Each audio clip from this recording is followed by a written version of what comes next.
रसूल बिस्मिल्लाहिर्रहमानिर्रहीम, अस्सलाम वालेकुम। उम्मीद है तमाम देखने और सुनने वाले ठीक ठाक होंगे। Good morning from Islamabad. और इस वक्त हम इस्लामाबाद आ चुके हुए हैं और मुती भाई आप लोगों को पता है हमेशा की तरह साथ हैं। और आज बच्चे भी जो हैं वो साथ हैं। नौफल बड़ा मासूम बनकर जो है वो बैठा हुआ है। वैसे घर में भी मासूम होता है, लेकिन एक बात मैंने नोट की है, नौफल यूनिफॉर्म में छोटा छोटा लगता है यानी कि, लेकिन घर वाले कपड़ों में ज़रा थोड़ा सा बड़ा लगता है। बहरहाल जी, बच्चों का स्कूल बस करीब करीब है और बच्चों को हमने छोड़ना है। और आज बच्चों को छोड़ने के बाद हमारा प्लान है गोल्डा शरीफ जाने का। और हम गोल्डा शरीफ जाएंगे और उसके बाद फैसल मस्जिद भी शायद जाएंगे और उसके बाद फिर देखेंगे क्या क्या करना है। लेकिन आप लोगों को पता है कि जो जो मैं करता रहता हूँ फिर वो मैं आप लोगों को साथ साथ अपडेट करता रहता हूँ। इस वक्त मैं गोल्डा शरीफ दरबार में हूँ और मैं इस दरबार में पहली मरतबा आया हूँ। इस्लामाबाद तो मैं तकरीबन 4-5 मरतबा आ चुका हूँ, लेकिन जब मैं पिछली मरतबा आया था और मेरा गोल्डा शरीफ आने का प्लान था तो तब कोरोना की वजह से इन्होंने बंद किया हुआ था और अंदर आने की इजाज़त नहीं थी। तो बहुत सारे लोगों ने तो गोल्डा शरीफ जो है वो देखा होगा, लेकिन जिन लोगों ने नहीं देखा होगा, चलें आज मैं थोड़ा बहुत जो है आप लोगों को दिखाने की कोशिश करता हूँ। और गोल्डा शरीफ ये है कि पीर मेहर अली साहब, जिनका आप लोगों ने बड़ा मशहूर कलाम भी यानी कि सुना हुआ है, किथे मेहर अली किथे तेरी सना गुस्ताख अखियाँ किथे जा लड़ियाँ। तो पीर मेहर अली साहब थे और उसके बाद जो हैं पीर नसीरुद्दीन नसीर साहब का आपने नाम सुना होगा। और पीर नसीरुद्दीन नसीर साहब जो हैं वो पीर मेहर अली साहब के जो हैं वो पोते हैं। तो बहरहाल जी यहाँ पर आए हैं और यहाँ पर आकर जो है वो ज़रा 2 रकत नफल जो है वो अदा अभी मैं करता हूँ और उसके बाद जो है वो दुआ वगैरह मांगेंगे और उसके बाद फिर जो है वो यहाँ से आगे बढ़ेंगे।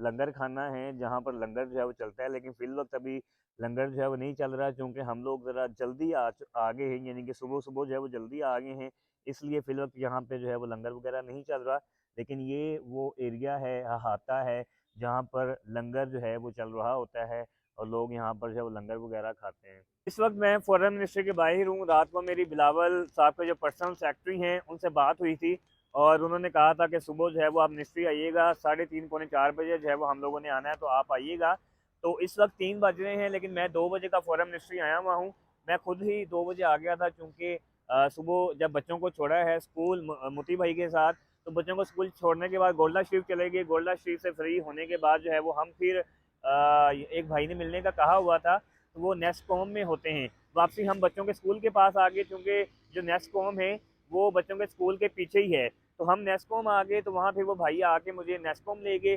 नेस्कॉम में वीडियो वगैरह बनाना, मोबाइल निकालना बिल्कुल भी अलाउ नहीं है क्योंकि वो कहते हैं कि वो बिल्कुल असास अदारा है, तो वहाँ पर मोबाइल इस्तेमाल करना जो है वो अलाउ नहीं है। तो वहाँ पर भी फिर वीडियो वगैरह नहीं बना सका, तो वहाँ पर खाना वगैरह खाया और नेस्कॉम से फ्री होने के बाद फिर मैं 2 बजे फॉरेन मिनिस्ट्री आ गया। तो इस वक्त 3 बजने वाले हैं, तो मुझे 3:30 पौने 4 बजे का उन्होंने बिलावल साहब के पर्सनल सेक्रेटरी जो हैं उन्होंने कहा था कि वो आ जाएंगे। तो देखते हैं जी कि वो आप कितने बजे आते हैं, 3:30 बजे आते हैं, पौने 4 बजे आते हैं या जितने बजे भी आते हैं।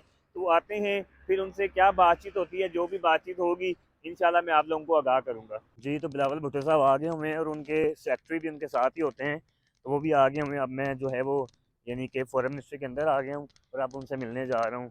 सुबह के वक्त मैं फॉरेन मिनिस्ट्री गया था और शाम हो गई है। इस वक्त टाइम जो है वो 6:18 हो रहे हैं और चूँकि ज़रा उन लोगों की मीटिंग चल रही थी जिसकी वजह से मुझे वहाँ पर इंतज़ार करना पड़ा। जब उनकी मीटिंग ख़त्म हुई तो उसके बाद उन्होंने मुझे डायरेक्टर जनरल के पास भेजा जो कि मेरा केस देख रहे हैं। वो मेरे ख्याल से जो पहले डायरेक्टर जनरल थे वो तब्दील हुए हैं, अब कोई नए आए हैं डायरेक्टर जनरल।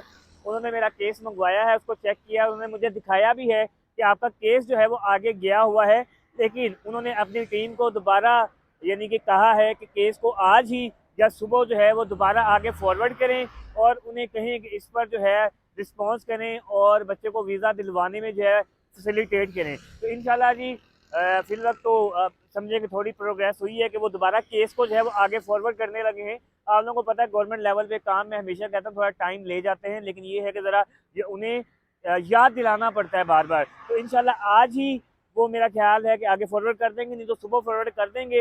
बाकी मुझे सुबह 10 बजे उन्होंने एक दफ़ा फिर बुलाया है, ठीक है। तो अभी मैं फॉरेन मिनिस्ट्री के बाहर ही खड़ा हूँ, यहाँ पर एक दोस्त जो हैं वो लेने आ रहे हैं, थोड़ा टाइम उनके साथ स्पेंड करूँगा तो और फिर क्या होगा, फिर इंशाल्लाह सुबह आप लोगों से मुलाकात होगी। उसामा भाई मुझसे मिलने आए हैं और उसामा भाई को मैं तब से जानता हूँ जिस वक्त मैं वेब रेडियो पे काम किया करता था। इन्होंने खाने के लिए कहा और खाने के लिए मुझे मनाल पर ले आए। हमने सूप और बारबेक्यू जो है वो ऑर्डर किया हुआ है और मनाल पर बहुत सारे लोग जो हैं, पीछे जो व्यू आपको नज़र आ रहा है इसलिए यहाँ पर आते हैं। तो उसामा भाई का बहुत शुक्रिया। उसामा भाई खुश रहें, सलामत रहें।